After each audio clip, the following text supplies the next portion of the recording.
Hi YouTube. Hi you guys. I am getting ready to read a book. It's called A Court of Thorns and Roses by Sarah J. Maas, and we are on chapter 15 tonight. It's been a few days since I have read the book. So I've been traveling. So we've been on a little bit of a break. I left the campground on Sunday. Now we're into Friday. I've been driving from Nevada to Florida. And so I just haven't really been doing the book a lot this last week. So it's good to get back into it. So we're stopped right now at my mom's house. Hi, Miss Megan. Hi, Campfires. We hit 6,000. I know. Oh my gosh, we hit 6,000 followers today. So we hit it yesterday too. But then somebody unfollowed me. So you can't look at it too close. So we hit 6,000. Now we're at 6,001. But yesterday we hit 6,000 and then one person unfollowed me and we went back to 5,999. And we were sitting at 5,999 this whole time until I just looked just now and I was like, ah, yes, we have 6,001. So thank you guys for the follows. Every little follow means a lot because you're just starting out and you're looking at the numbers and you know you're not supposed to look at them too hard because it'll make you go nuts, but it's very true. Hi, you guys. We are live. That's right. Hi, Mickey, Joe, Campfires, Miss Megan, Michael, Arletta, Nana, Ken, Esperanza, MC. Whoa, Campfires gifting a membership to Susan. Heck yes. Thank you, Campfires. Miss Megan, Valerie. Hi, you guys. Campfires, that's so nice of you. Thank you for doing that. So you guys, we are getting ready to read A Court of Thorns and Roses. This is just like our little book club that I've been, I don't know. I know it's been like about a week or so since we've done it. I have not read in like a year. Ever since I started TikTok, really. I haven't read a book. I was reading until I started live streaming. And I just don't really have the attention span to read. And I always think about all the other things I'm supposed to be doing. And I kind of feel guilty for reading and I can't focus. And you know what happened was I started reading, oh, when was it? It was the summer of 2023. Mickey Joe, thank you for the $1.99 super chat. Holy moly. Thank you for the super chat. Those mean a lot. Thank you guys. Yay, I'm here. Hi, Jackie. Hi, Mike. Valerie, thanks you guys. Yeah, so I started reading a book in the summer of 2023 when I started live streaming with you guys. I had finished a book. It was called Circe. And I was reading the first book. That was the second book. I read the first book, Achilles, The Song of Achilles. And I was reading The Song of Achilles, and I just realized I kept reading the same page over and over. I couldn't get past page 9. I would read a few pages to like page 9, and then I would realize that I didn't remember anything I had read. So I'd go back and reread it. And this was going on for like a month. And then I was like, I cannot get past like the first, what am I doing? And I just stopped reading. And, I think I blame TikTok. I really do. Hi, Steph. Hi, Madonna. Hi, Marsha. So anyways, this is my attempt to get back to reading. And we're doing it live. You guys are holding me accountable. Some of you guys have ordered this book. You guys are following along. It's great. This is a great thing to fall asleep to, too. It's like 11 o'clock Central right now. So I appreciate you guys hopping into the live stream when you can. But I totally don't expect you to watch these either. They're very late at night. It's weird to watch somebody read a book out loud. But I'm so glad that you guys are here keeping me company and giving me a reason to go live reading it. We've been having a lot of fun. That's been your problem too. Yeah. You love the purple hair. This is purple? Ah. Last I saw it was green. Is it purple? It's so funny. On TikTok, it looks blue tonight. And over here, it looks very forest green. Campfires gifting another sub to Caribou. Holy moly, Campfires. Heck yes. You forget reading, but you bought your book. Yeah, yeah, it's not weird. We're having a good time. We keep each other company. I look like somebody you met on MySpace before. Yay, it's story time. Way to go, campfires. All right, you guys, so I'm going to get reading. So once again, this is A Court of Thorns and Roses. We're on chapter 15, and it's going to be a little weird. I'm just going to read out loud, and I'll probably comment here and there on things and do side conversations with you guys, but we're really just having a good time. I think it's great. I enjoy the late nights. That's good. What's good? And if you guys ever miss, like if you guys really enjoy this and you've missed some of this, it's all recorded under my live playlist. I have a playlist for this book, so you guys can watch it at any point. So if you fall asleep during this, you can always play it back tomorrow too. What's good? All right, so this is chapter 15. We left on a bit of a cliffhanger. But I don't really remember what the cliffhanger was. Does anybody else? I drew my bow further, but kept it pointed at the ground as I scanned the trees. Everything had gone silent. Human, you missed. Oh, that's right. Okay, so she had... I should do a little recap. Holy moly. Okay, I should do a recap. So this is a book about a girl. She is 19 years old. Her name is Feyre. And she lives in this village, and her family is hungry. They're poor. And this is a world where fairies exist. And they've never encountered fairies, but she's always heard about fairies. And what ended up happening was she was out hunting. She got a deer with her bow and arrow, but she also took down a wolf. And the wolf was a fairy, but she didn't realize that the wolf was a fairy. She suspected maybe, but then decided it wasn't. So she took the deer home to the family. We met the family. She's got sisters and a father, and she doesn't really like them very much. So I don't, she finds her sisters kind of annoying, and she's taking care of the family, and she's young, and I think she resents that a little bit. So she sells the deer, or she takes the deer home to be preserved so that they could have the deer meat, and then she takes the wolf pelt into town, and she sells it to a mercenary, and she learns more about the fairies. And then that night, a fairy comes to her door and demands a life for a life. She killed the fairy's friend, and she's like, "Yes, I did it." And he said, "Now you need to come and live with us." So he took her away from her family and swept her away into this fairy kingdom. So you woke up for this? New Leaf, you didn't have to do that. So anyways, she's been having all kinds of adventures in the fairy kingdom now. And we left on a bit of a cliffhanger. She was told that she should run, not forget what she told her, stay with the High Lord. So she's supposed to stay where she is. The fairy is trying to convince her to stay where she is. My dog is begging for bones in the corner. You do not need any of those. No, ma'am. You woke up to fall back asleep. All right. The Naga were sprung from a nightmare, covered in dark scales and nothing more. They were a horrendous combination of serpentine features, and male humanoid bodies whose powerful arms ended in polished black, flesh-shredding talons. Clover, we have got to read this. We've got 2 chapters, lady. Let's go.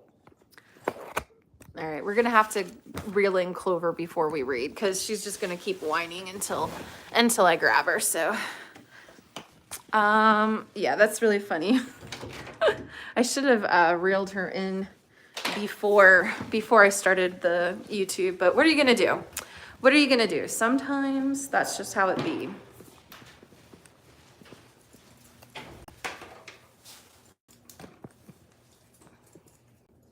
Clover says, we're going on an adventure. We're going to an adventure to the bed. Come on, Clover. Ah! Oh, I locked myself out of the... All right, come on, Clover. Clover's begging for bones.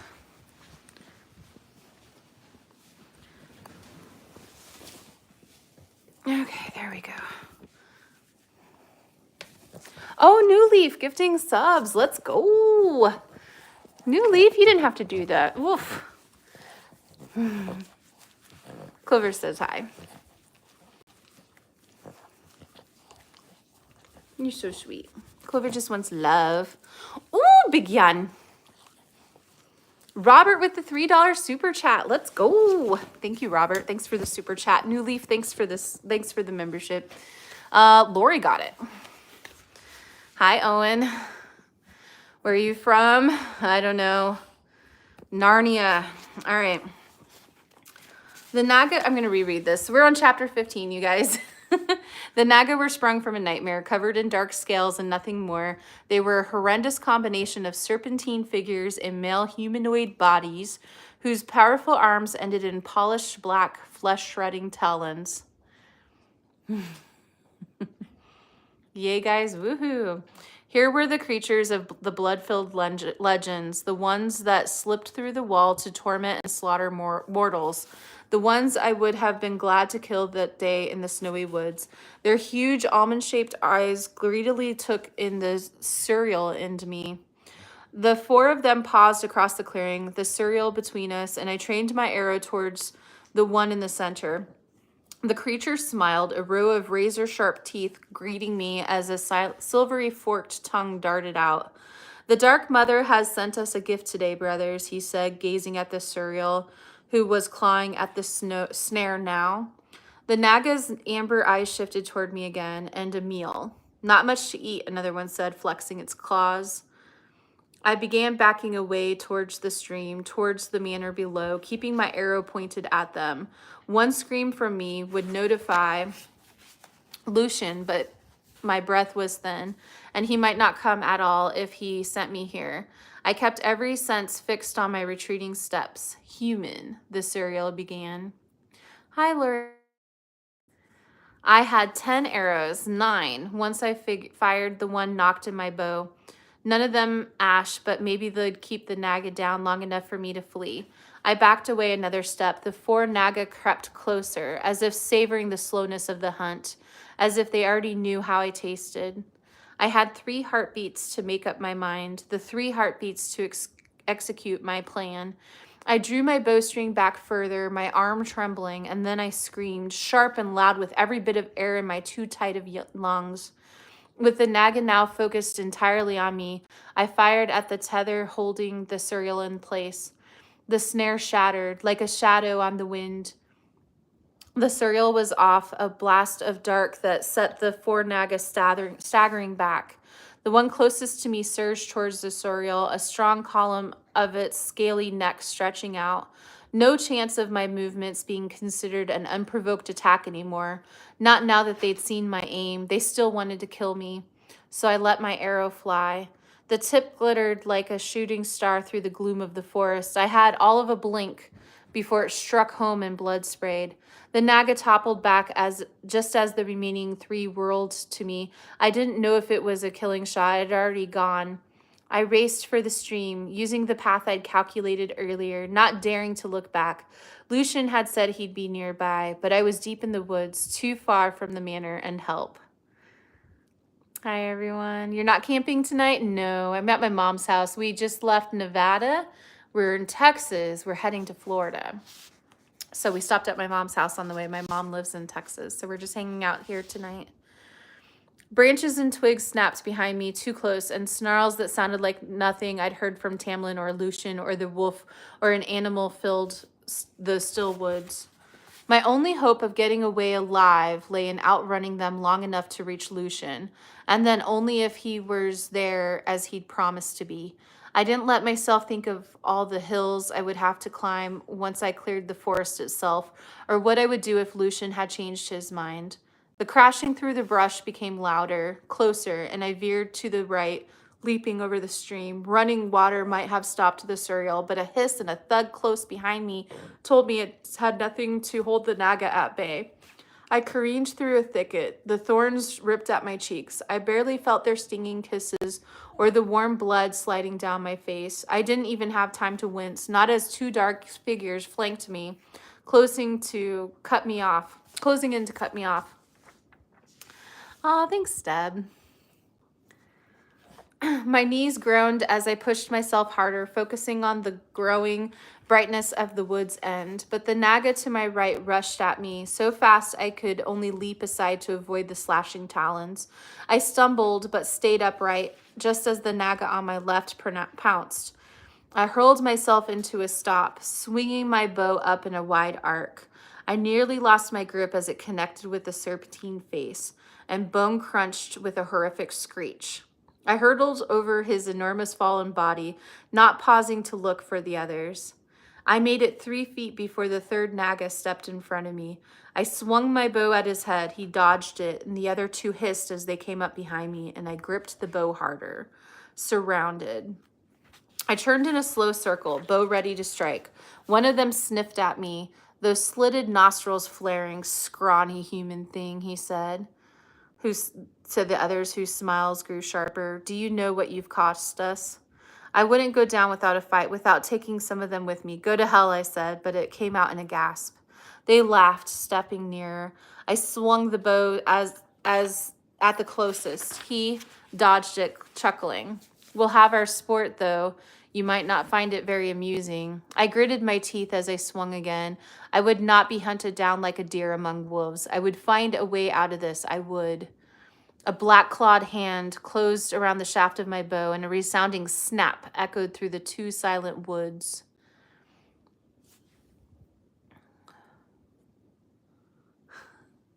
Sorry, I'm getting rid of some of these, trolls. The air left my chest in a whoosh, and I'd only had time to half turn before one of them grabbed me by the throat and hurled me to the ground. He pounced my arm so hard against the earth that my bones groaned and my fingers splayed, dropping the remnants of my bow. When we're done ripping off your skin, you'll wish you hadn't crossed into Pythian, he breathed into my face, a reek of carrion shoving down my throat. I gagged. We'll cut you up so fine there won't be much for the crows to pick at. A white-hot flame went through me. Rage or terror or wild instinct I didn't know. I didn't think. I grabbed the knife in my boot and I slammed it into his leathery neck. I'm way ahead of you. Oh, yeah. So here's the cool thing about YouTube, you guys. You can just block the people that are annoying. So if I don't catch trolls or if I catch people, you know, if I just catch it late or whatever, if you block them, you won't see them anymore. So that's one of the nice things about TikTok or about YouTube that TikTok doesn't have. On TikTok, you block them, but you still see them in the chat. On YouTube, they just completely disappear for you. So if anybody's bothering you in the chat, just remember you can always block them.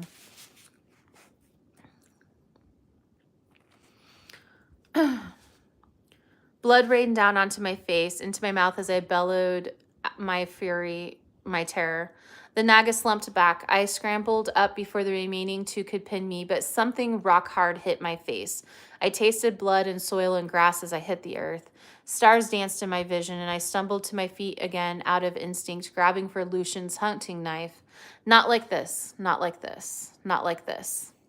One of them lunged for me, and I dodged aside. His talons caught in my cloak and yanked, ripping it into ribbons as his companion threw me to the ground, my arms tearing beneath those claws. You'll bleed, one of them panted, laughing under his breath at the knife I lifted. We'll bleed you nice and slow. He wiggled his talons, perfect for deep, brutal cutting. He opened his mouth again, and a bone-shattering roar sounded through the clearing. Only it hadn't come from the creature's throat. The noise hadn't finished echoing before the Naga went flying off me, crashing into a tree so hard that the wood cracked. I made out the gleaming gold of his mask and hair and long, deadly claws before Tamlin tore into the creature. The Naga holding me shrieked and released his grip, leaping to his feet as Tamlin's claws shredded through his companion's neck. Flesh and blood ripped away. I kept low to the ground, knife at ready, waiting. Tamlin let out another roar that made the marrow of my bones go cold and revealed those lengthened canines. The remaining creature darted for the woods. He got only a few steps away before Tamlin tackled him, pinning him to the earth. The disemboweled the Naga in one deep, long swipe. Hey, Tricky Ricky. Kimberly with the $1.99 super chat. What? Let's go. Thank you, Kimberly. Thanks for the super chat. What chapter are we on? We're on page 135, chapter 15. We got 55 people in here. Heck yeah. Thank you, guys. Thanks for hanging out. She's fighting with these creatures at the moment. So we're on page 135. I kept low to the ground, knife at ready, waiting. Tamlin let out another roar. You missed a bunch of chapters. That's okay. Oh, you know, all of these are recorded, so you can always go back and watch the other ones if you missed one. Or if you fall asleep to this later, you can always go back, you know. Tamlin let out another roar that made the marrow of my bones go cold and revealed those lengthened canines. The remaining creatures darted for the woods. He got only a few steps away before Tamlin tackled him, pinning him to the earth, then disemboweled the Naga in one deep, long swipe. I remained where I lay, my face half buried in leaves and twigs and moss. I didn't try to raise myself. I was shaking so badly that I thought I would fall apart at the seams. It was all I could do to keep holding the knife. Tamlin got to his feet, wrenching his claws out of the creature's abdomen. Blood and gore dripped from them, staining the deep green moss. High Lord, High Lord, High Lord. Feral rage still smoldered in his gaze, and I flinched as he knelt beside me. He reached for me again, but I jerked back away from the bloody claws that were still out. I raised myself into a sitting position before the shaking resumed, and I knew I couldn't get to my feet. Feyre, he said, the wrath faded from his eyes. The claws slipped back under his skin, but the roar still sounded in my ears. There had been nothing in the sound but primal fury. How? It was all I managed to say, but he understood me. I was tracking a pack of them. These 4 escaped and must have followed your scent through the woods. I heard you scream. So he didn't know about the cereal, and he hadn't come to help me. He reached a hand toward me, and I shuddered as he ran cool, wet fingers down my stinging, aching cheek. Blood. That was blood on them. We're on page 136. And from the stickiness on my face, I knew there was already enough blood splattered on me that it wouldn't make a difference. The pain in my face and my arm faded and then vanished. His eyes darkened a bit at the bruise. I knew I was already blossoming on my cheekbone, but the throb quickly lessened. The metallic scent of magic wrapped around me, then floated away on a light breeze. I found one dead half a mile away, he went on, his hands leaving my face as he unbuckled his baldric, then shucked off his tunic and handed it to me. The front of my own had been ripped and torn by the talons of the Naga. I saw one of my arrows in his throat, so I followed their tracks here.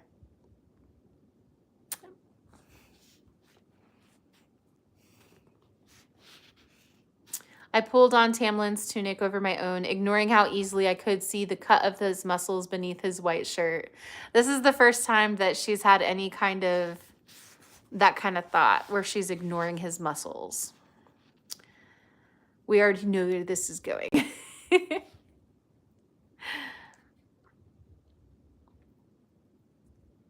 Only smart people read. Wise people know that you'll tell them the story.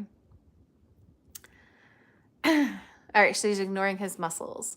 The way the blood soaking in made them stand out even more. He's in a blood-stained shirt and she's looking at his muscles. Here's the thing, when you truly have trauma, New Leaf with the $5. Let's go. Thank you for the $5 super chat, New Leaf. Here we go. Here's the thing about women who are going through trauma like that. It usually does not end up with them being like super attracted to the guy. Jackie with the $6.99 super chat. Whoa, holy moly. Thank you, you guys. Thanks for the super chats. W's for everybody. Thank you, you guys. A purebred predator, honed to kill without a second thought, without remorse. I shivered again and savored the warmth that leaked from the cloak. High Lord, I should have known. I should have guessed. Maybe I hadn't wanted to. Maybe I'd been afraid. Here, he said, rising to his feet and offering me a blood-stained hand. I didn't dare look at the slaughtered Naga as I gripped his extended hand, and he pulled me to my feet. Whoa, let's go. Campfire sending a subscription over to Ty Spork. Heck yes. Thank you, Campfires. Thanks for gifting that membership. That's really awesome. All right, where did I go? Heather. Heather with the $1.99 super chat. Thank you, you guys. Thanks for being so nice. W's in the chat for all of the gifters. Thank you, guys. He pulled me to my feet. My knees buckled, but I stayed upright. I stared at our linked hands, both coated in blood that wasn't our own. Oh, that's weird. No, he hadn't been the only one to spill blood just now, and it wasn't just my blood that still coated my tongue. Why is she talking like this? Why are you...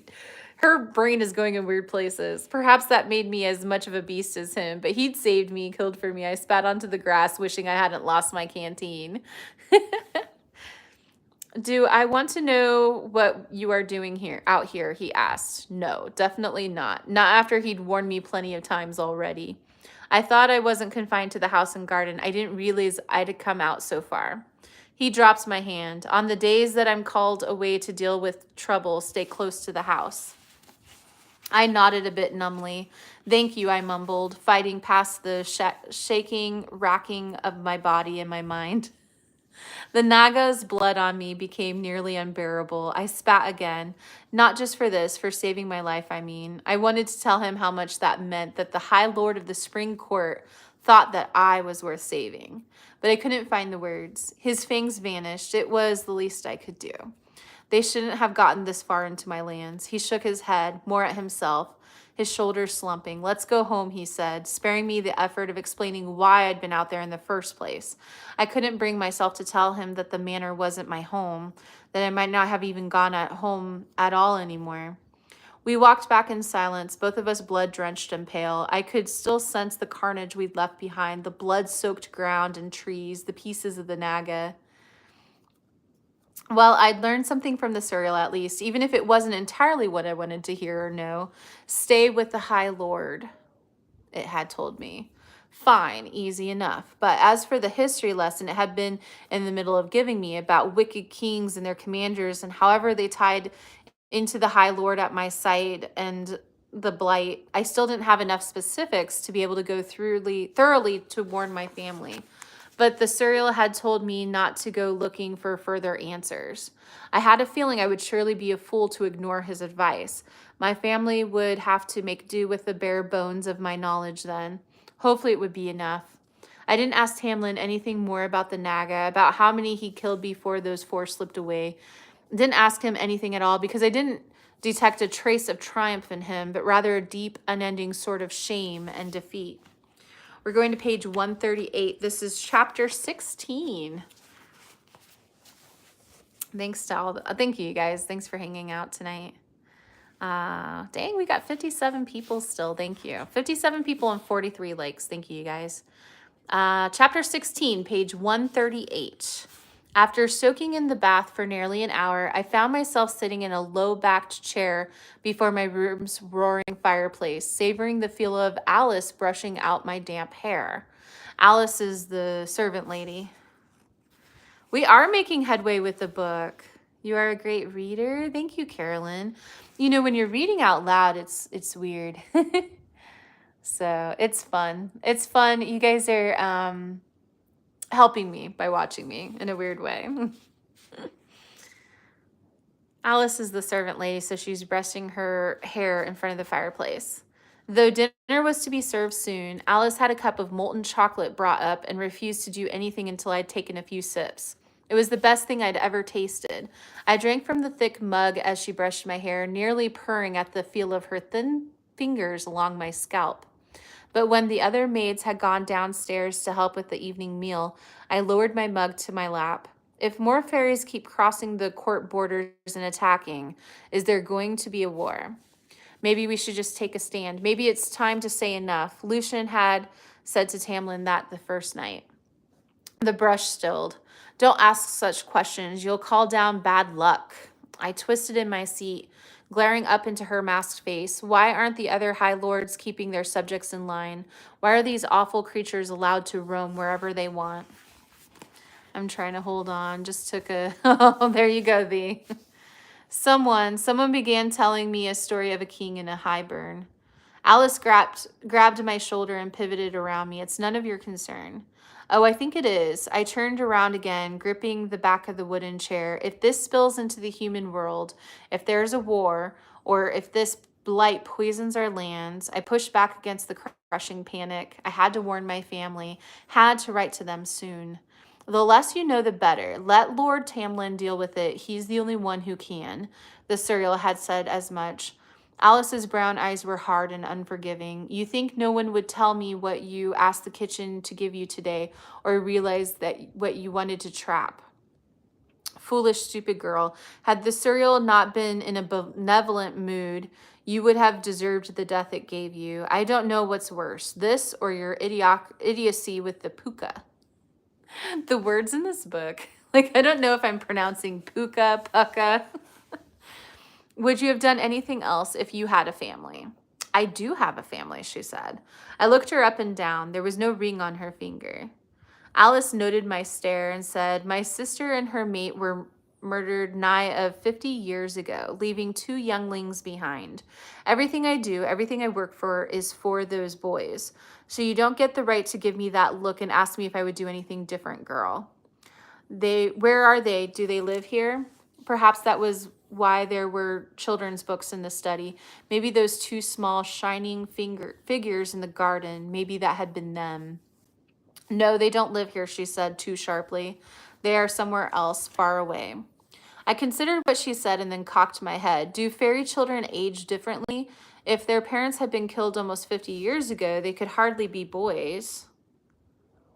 We're moving on to page 140. Page 140. Some age like you and can breed as often as Some age like you and can breed as often as rabbits, but there are kinds like me, like the high fae, who are rarely able to produce younglings.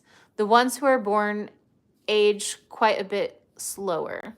We all had a shock when my sister conceived the second one only 5 years later, and the eldest wouldn't even reach adulthood until he's 75. But they're so rare. All of our young are rare and more precious to us than jewels or gold. She clenched her jaw tightly enough that I knew that was all I would likely get from her. What the F is this nonsense? We're just reading. This is just my reading time.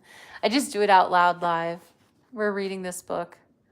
Are you going to TikTok back after? I don't think so. It's pretty late. I'll probably just go to bed after this. I don't know. I'd love to go live on TikTok after, but I don't know. I'm probably going to do coffee in the morning, so it'd be nice to just go to bed after this. We'll see what my mood is. I didn't mean to question your dedication to them, I said quietly. When she didn't reply, I added, I understand what you mean about doing everything for them. Alice's lips thinned, but she said, the next time that fool Lucian gives you advice on how to trap the Serial, you come to me. Dead chickens, my sagging ass. All you needed to do was to offer it a new robe, and it would have groveled at your feet. By the time I entered the dining room, I'd stopped shaking, and some semblance of warmth had returned to my veins. High Lord of Prythian or not, I would not cower, not after what I'd been through today. Lucian and Tamlin were already waiting for me at the table. Good evening, I said, moving to my usual seat.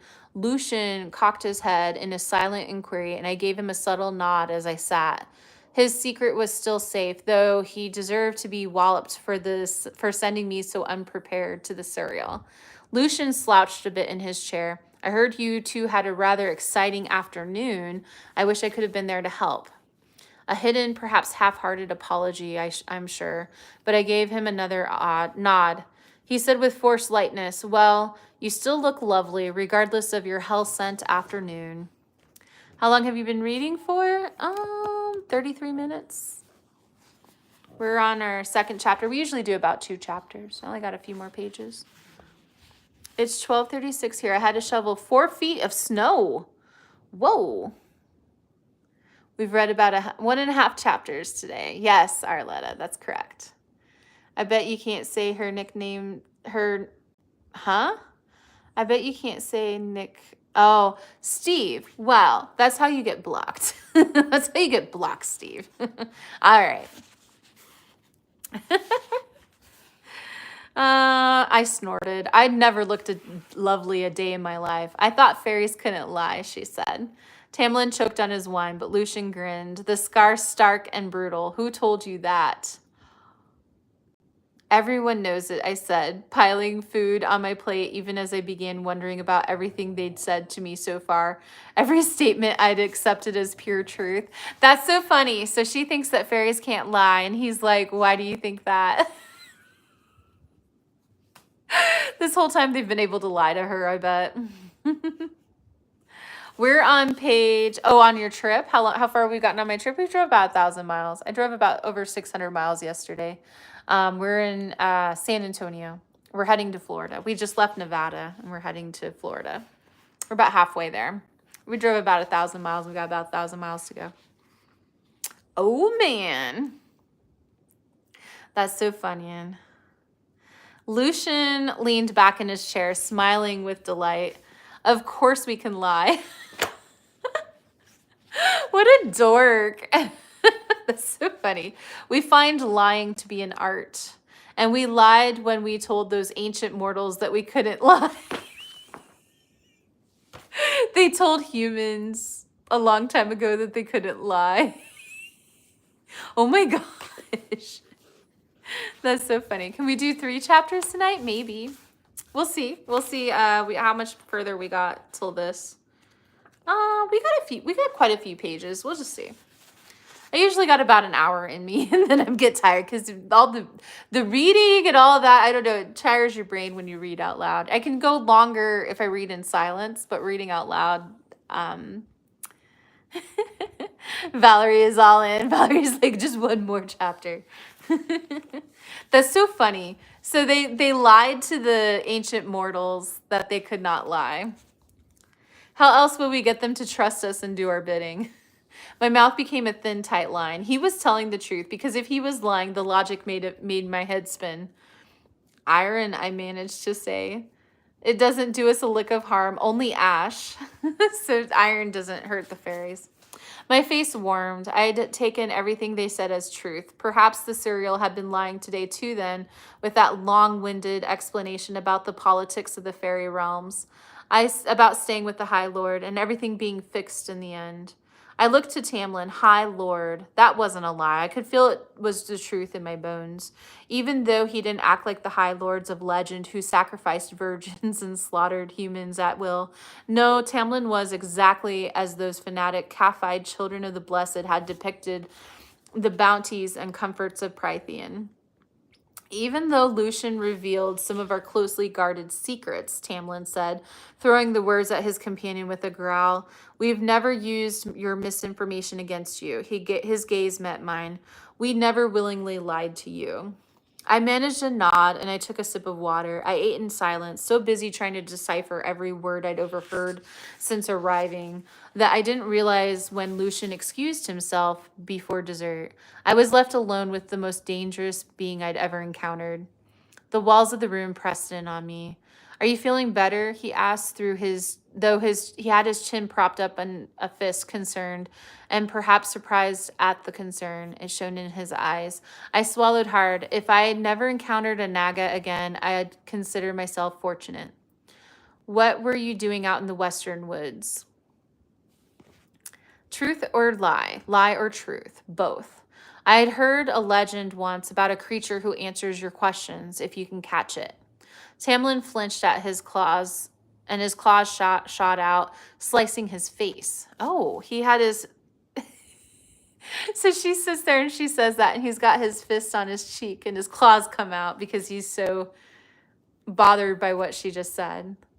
The wounds closed in as soon as they had opened, leaving only a smear of blood running down his golden skin, which he wiped away with the back of his sleeve. You went to catch the cereal. I caught the cereal, I corrected. And did it tell you what you wanted to know? I wasn't sure if he was breathing.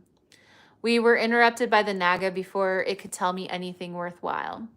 His mouth tightened. I'd start shouting, but I think today was punishment enough, he said. You actually snared the cereal, a human girl. Despite myself, despite the afternoon, my lips twitched upwards. Is it supposed to be hard? He chuckled, then fished something out of his pocket. Well, if I'm lucky, I won't have to trap the cereal to learn what this is about. And he lifted up my crumpled list of words. My heart dropped to my stomach. It's ... I couldn't think of a suitable lie. Everything was absurd. unusual cue, slang, conflagration. He read the list. I wanted to curl up and die. Words I couldn't recognize from the books. Words that now seem so simple, so absurdly easy as he was saying them out loud. Is this a poem about murdering me and then burying my body?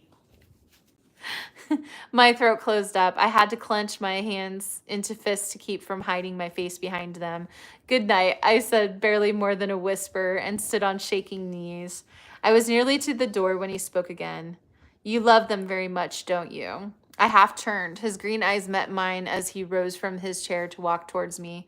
He stopped a respectable distance away. The list of malformed words were still clutched in his hand. I wonder if your family realizes it, he murmured. That everything you've done wasn't about that promise to your mother or for your sake, but for theirs. I said nothing, not trusting my voice to keep my shame hidden. I know that when I said it earlier, it didn't come out well, but I could help you right. Leave me alone, I said. I was almost through the door when I ran into someone. Into him. I stumbled back a step. I'd forgotten how fast he was. He's like a vampire. He just rushed around. I'm not insulting you. His quiet voice made it all the worse. I don't need your help. Clearly not, he said with a half smile, but the smile faded. A human who can take down a fairy in a wolf skin, who ensnared a Suriel and killed 2 Naga on her own. He choked on a laugh, and he shook his head. The firelight danced along his mask. They're fools for not seeing it, he winced, but his eyes held no mischief. Here, he said, extending the list of words. I shoved it into my pocket. I turned, but he gently grabbed my arm. You gave up so much for them. He lifted his other hand as if to brush my cheek.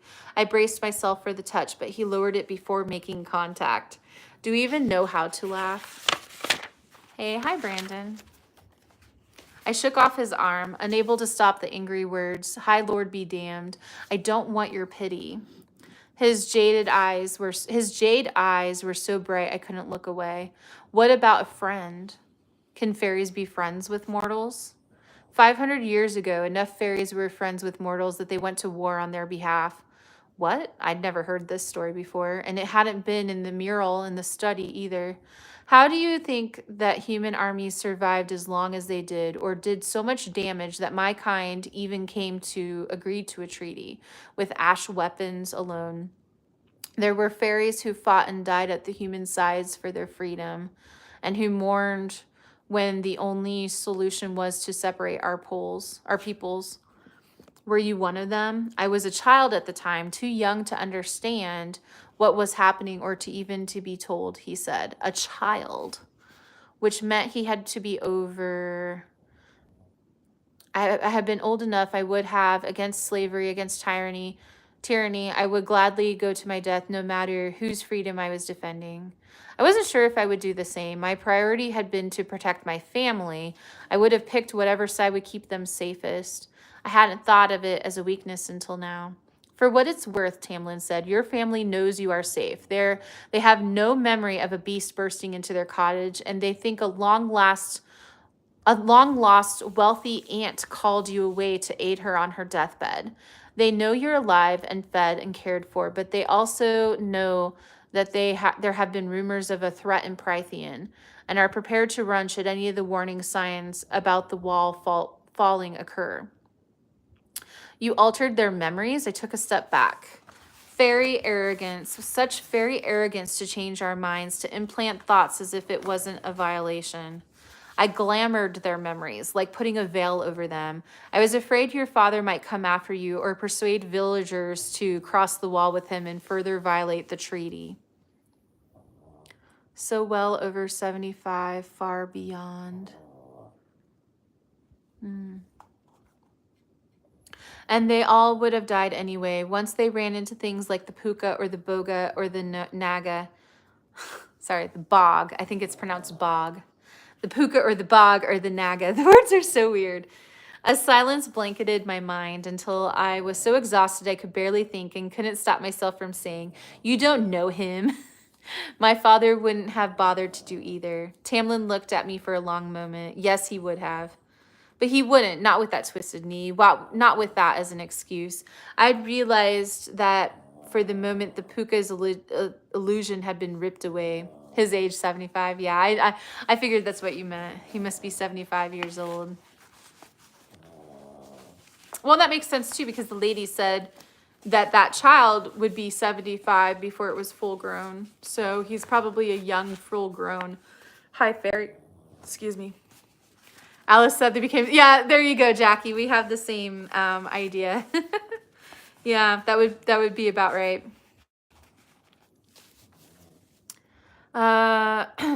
You, his eyes were open and honest. He had gone further.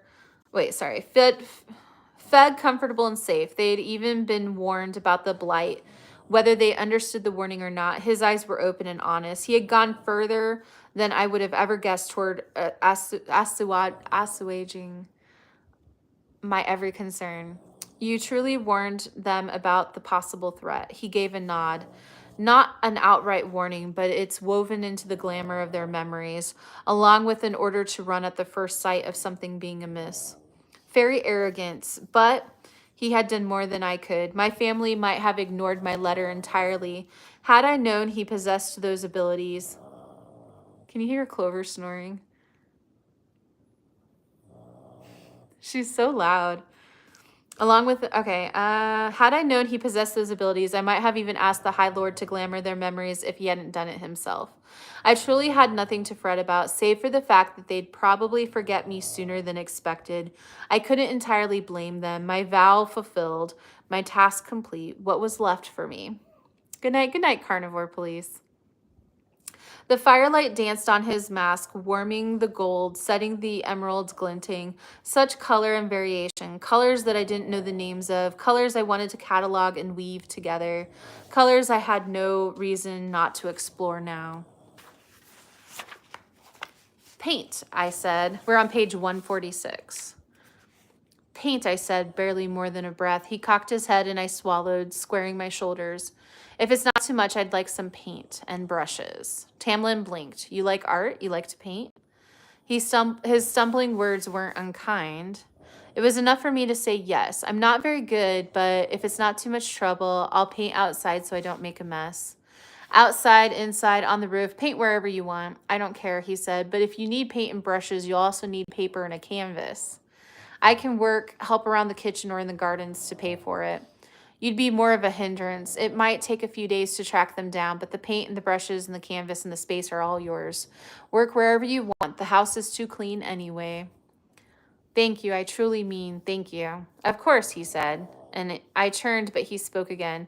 Have you seen the gallery? I blurted, there's a gallery in the house? He grinned. He actually grinned. The High Lord of the Spring Court. I had it closed off when I inherited this place. When he inherited the title, he seemed to have little joy in holding. It seemed like a waste of time to have the servants keep it cleaned. Of course it would, to a trained warrior. He went on, I'm busy tomorrow. The gallery needs to be cleaned up, so the next day. Let me show it to you the next day.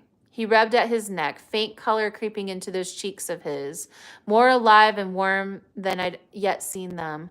Please, it would be my pleasure. And I believed him that it would be.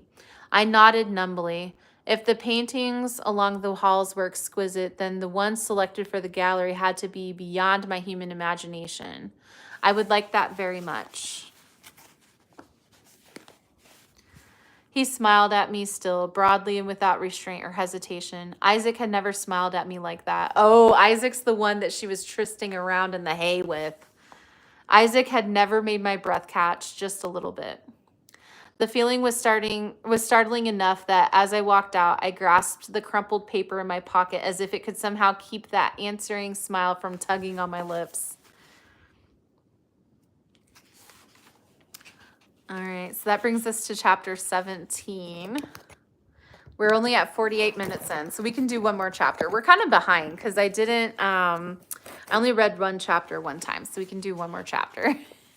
One more chapter. We're on chapter 17, page 148. City Boy Dan, Jackie, New Leaf, whoop, whoop. All right, we're on chapter 17, page 148. I jerked awake in the middle of the night, panting. My dreams had been filled with the clicking of the Suriel's bone fingers, my grinning Naga, and a pale, faceless woman dragging her blood-red nails across my throat, splitting me open bit by bit. She kept asking for my name, but every time I tried to speak, my blood bubbled out from the shallow wounds on my neck, choking me. Hello, yeah. I ran my hands through my sweet, damp hair. Oh, my sweat, damp hair. That was weird. I ran my hands through my sweat dampened hair. As my panting eased, a different sound filled the air, creeping in from the front hall through the crack beneath the door. Shouts and someone's screams. You not hello, you meant hell. That's okay, Valerie. I got you. Hell yes. Let's go. I went out of my bed in a heartbeat. The shouts weren't aggressive, but rather commanding, organizing. But it was the screaming. Every hair on my blood stood upright as I Every hair on my body stood upright as I flung open the door. I might have stayed and cowered, but I'd heard screams like that before, in the forest at home. When I didn't make a clean kill and the animals suffered, I couldn't stand it, and I had to know. Hi, Ash. I reached the top of the grand staircase in time to see the front doors of the manor bang open and Tamlin rush in, a screaming fairy slung over his shoulders. The fairy was almost as big as Tamlin, and yet the High Lord carried him as if it were no more than a sack of grain, another species of lesser fairies, with his blue skin and gangly limbs, pointed ears, and long black hair. But even from atop the stairs, I could see the blood gushing down the fairy's back. Blood from the black stumps protruding from his shoulder blades. Blood that now soaked into Tamlin's green tunic in deep, shining splotches. One of the knives from his baldric was missing. Lucian rushed into the foyer below just as Tamlin shouted, "The table, clear it off." Lucian shoved a vase of flowers off of the long table in the center of the hall. Either Tamlin wasn't thinking straight, or he'd been afraid to waste the extra minutes bringing the fairy into the infirmary. Shattering glass set my feet moving, and I was halfway down the stairs before Tamlin eased the shrieking fairy face first onto the table. The fairy wasn't wearing a mask. There was nothing to hide the agony contorting his long, unearthly features. Scouts found him dumped just over the borderline, Tamlin explained to Lucian before his eyes darted to me. They flashed with warning, but I took another step down. He said to Lucian, "He's summer court." "By the cauldron," Lucian said, surveying the damage. "My wings," the fairy choked out, his glossy black eyes wide and staring at nothing. "She took my wings." Again, the nameless she who haunted their lives. If she wasn't ruling the spring court, then perhaps she ruled another. Tamlin flicked a hand, and steaming water and bandages just appeared on the table. My mouth dried up, but I reached the bottom of the stairs and kept walking toward the table and the death that was surely hovering in this hall. "She took my wings," the fairy yelled. "She took my wings," he repeated, clutching the edge of the table with spindly blue fingers. Tamlin murmured a soft, wordless sound, gentle in a way that I hadn't heard before. We're on page 150. And picked up a rag to dunk in the water. I took up a spot across the table from Tamlin, and the breath whooshed from my chest as I beheld the damage. Whoever she was, she hadn't just taken his wings, she'd ripped them off. The blood oozed from the black velvety stumps of the fairy's back.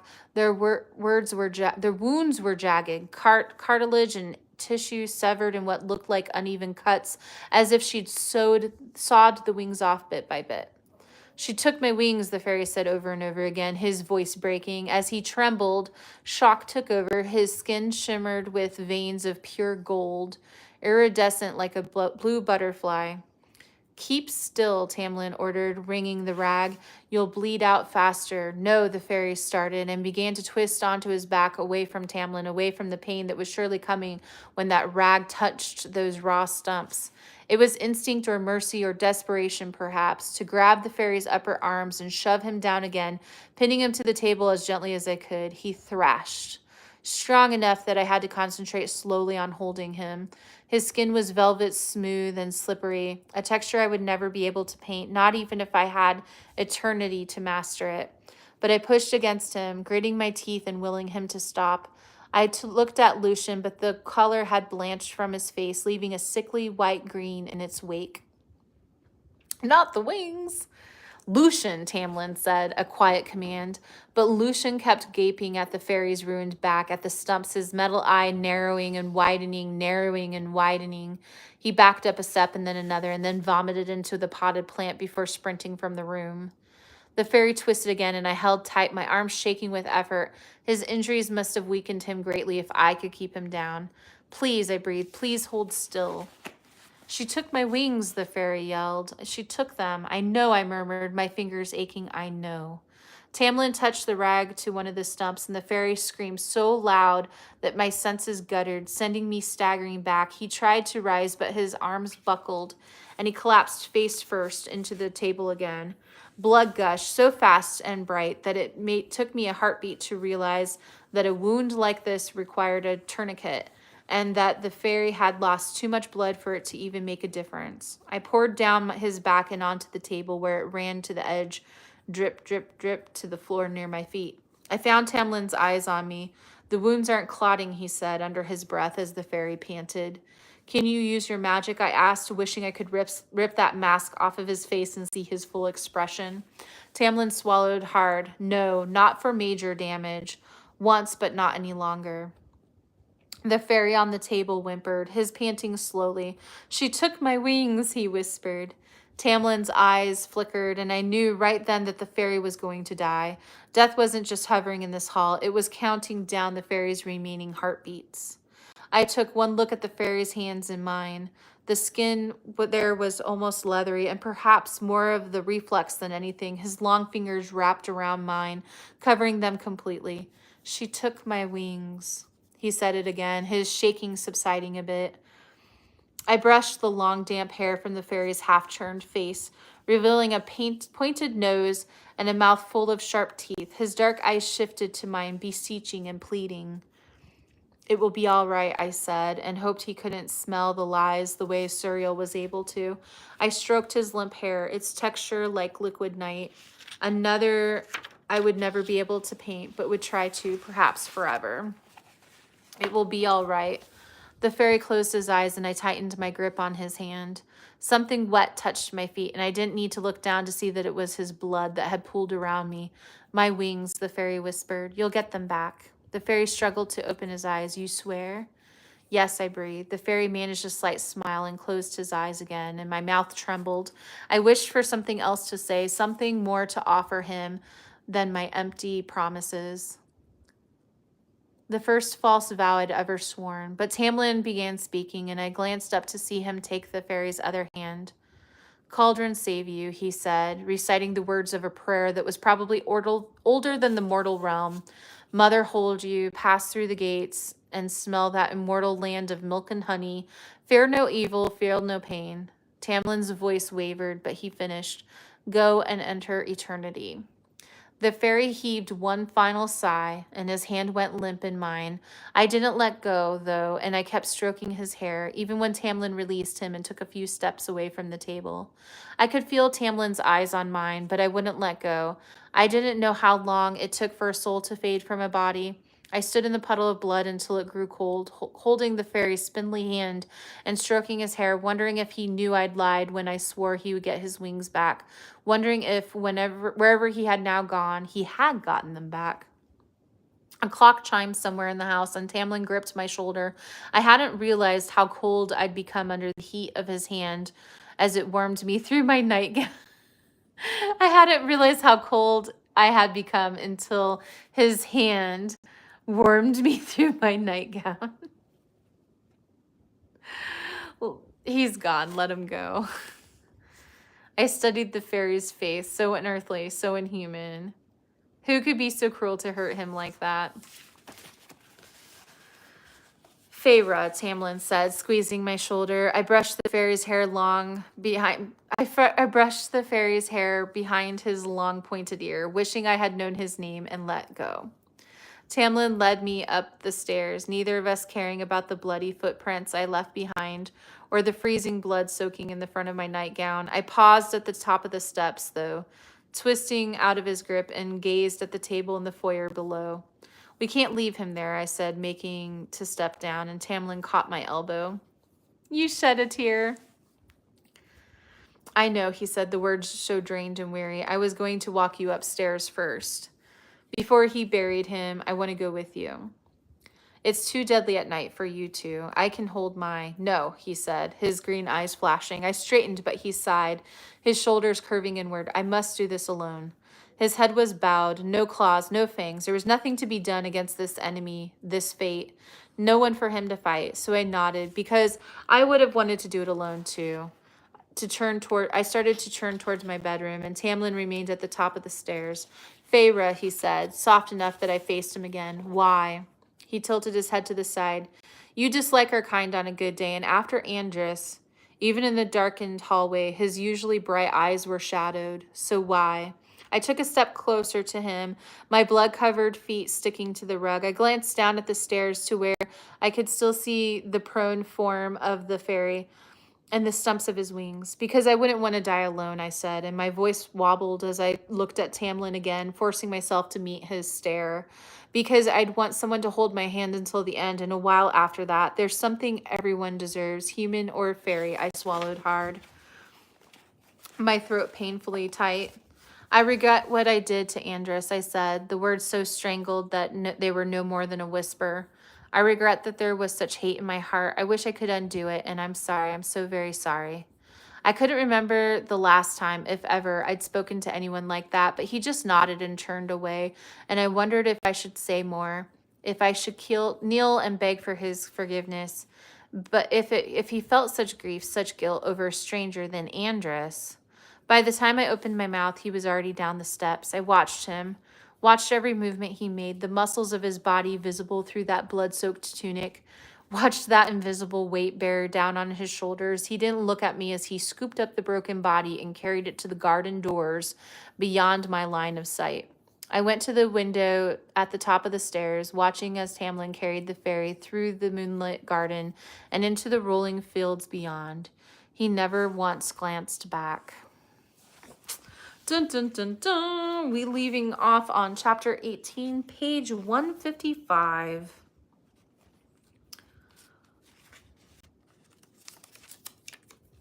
We are getting close to halfway through the book. There's 44 chapters. We're on chapter 18. So we're making pretty good progress. How are you guys liking the book so far? I think it's all right. It was very sad. Very sad the fairy passed away. One more chapter. That was sad. I like how good they are at building the story, you know, before they fall in love. There's a lot of buildup. I can't tell you how much I enjoyed this tonight. Oh, I'm so glad, New Leaf. Please, says Jennifer, one more chapter. You'd like it. It's very interesting. We'll pick it up tomorrow. I'll read tomorrow night.